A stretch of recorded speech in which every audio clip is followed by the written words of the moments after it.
Zoe, it's Saturday, October 10th, 2015. On Wednesday, you talked about something that I've never read, never wanted to read, never cared about, and hopefully never will. So my original thought was that I should do the same, tell you about something that you don't care about. However, I am a nice, kind, considerate brother, so that's out of the picture. However, it got me thinking. Books! And then I realized something. I hadn't read to you in quite a while. Let me look it up. So it's been about 3 months. Saturday, June 20th, 2015 was the last time I read to you. So I'm going to read to you again. Here's part 2 of chapter 2, Settling In. I'm going to be an acrobat, Lucy said. I'm going to wear a leotard and swing on a trapeze. Do you want to see my handstand? Of course he doesn't, said her mom. Lucy shrugged, undeterred, and said to David, I'm going to save animals as well. Do you like animals?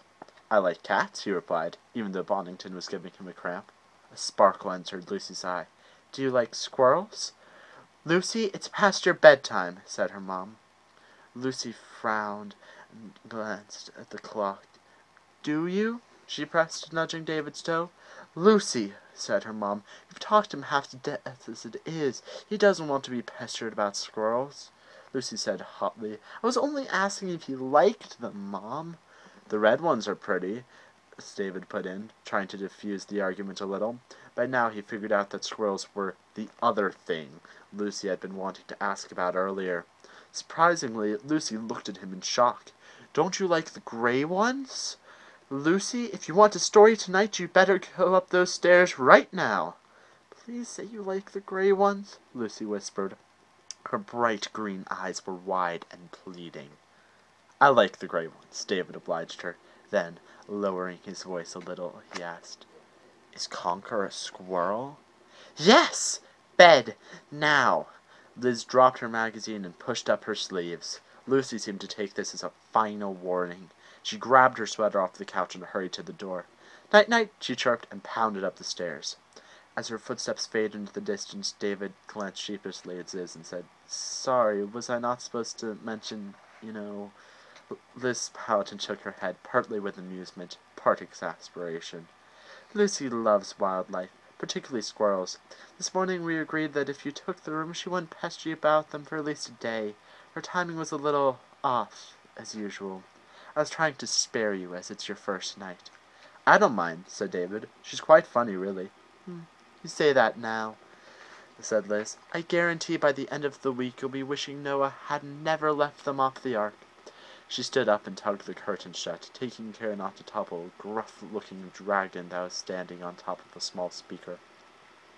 David ran a knuckle down Bonington's back. It's very leafy around here. You must see lots of squirrels. To David's surprise, Liz gave a shake of her head. Not now, not since the oak tree's been gone. David lifted an eyebrow. You had an oak? In the garden? In the crescent, next door to Mr. Bacon's.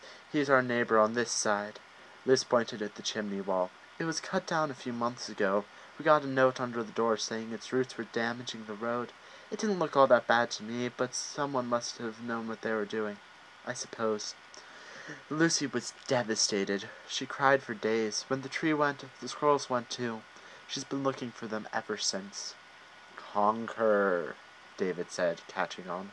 She was looking for him when I arrived. Yes, he's the only one she's seen so far. I think they've scattered all over. There's nothing in the crescent for them now. David's eyebrows narrowed a little. So why is Conker still around? If the rest have scuttled off, why hasn't he?